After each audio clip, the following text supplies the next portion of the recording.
Oke, bismillahirrahmanirrahim. Diam. Assalamualaikum warahmatullahi wabarakatuh. Teman-teman, kali ini kembali lagi dengan saya Gita Aulia Putri. Pada vlog kali ini aku mau bahas soal dia. Bukan, aku mau bahas soal negara Indonesia adalah negara hukum. Kenapa kita harus bahas soal ini? Karena akhir-akhir ini ada kasus yang kayak seakan menhakim sendiri ya. Jadi sebenarnya itu nggak boleh, teman-teman.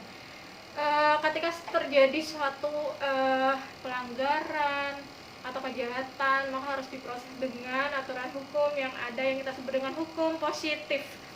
Oke, sekarang aku membahas soal negara Indonesia adalah negara hukum. Statement ini jelas termaktub dalam pasal 1 ayat 3 Undang-Undang Dasar. Negara Indonesia adalah negara hukum. Segala tindak tanduk kita dalam negara ini diatur oleh hukum. Jadi kita nggak boleh main hakim sendiri ya, main hakim sendiri awas loh. Nanti diproses sesuai dengan hukum yang berlaku. Oke nih teman-teman, aduh sebenarnya sesak nafas banget pakai ini. Tapi kita harus sesuai dengan protokol kesehatan. Kalau nggak nanti kita kena karantina kesehatan lagi, undang-undang karantina kesehatan. Oke. Kita harus menjadi warga negara yang baik dan benar dan tunduk kepada aturan hukum yang berlaku. BTW kalau kita bahas soal negara Indonesia adalah negara hukum, otomatis ada ciri-cirinya dong. Nah, ciri-ciri negara hukum ini ada beberapa. Yang pertama adalah ada sistem ketatanegaranya itu yang sistematis, kayak misalnya presiden, terus ada lembaga legislatifnya, terus ada lembaga eksekutif. Terus ciri-ciri keduanya itu adalah ada supremasi hukum, segala tindak tanduk itu harus berdasarkan hukum. Terus ciri yang ketiga itu adalah pengakuan dan adanya pengakuan dan penegakan hukum terhadap HAM dan perlindungan HAM. Ada pengakuan dan perlindungan HAM. Terus selanjutnya itu adalah ada peradilan pidana, perdata, ada legalitas mengatur terkait dari hukum itu sendiri. Nah, teman-teman udah tahu ciri-cirinya. Terus kenapa negara Indonesia negara hukum gitu? Karena kalau kita dalam sebuah sistem, sebuah negara, nggak ada landasan kita berpijak, negara itu akan beradil.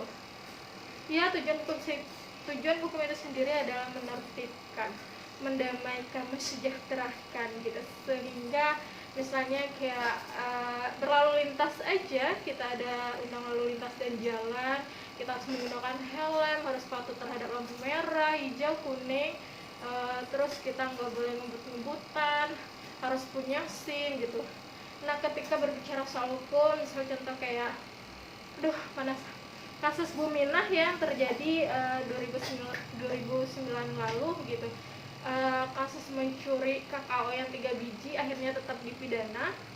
Seharusnya secara logika ya, seandainya hukum tidak mengatur tentang pencurian, seandainya tidak ada pasal terkait 362 dalam KUHP yang mengatur tentang pencurian, bisa saja kan kita memaafkan Ibu Minah gitu, kita bisa memberikan ganti kepada PT tersebut. Tapi tidak demikian dengan hukum, karena negara Indonesia adalah negara hukum.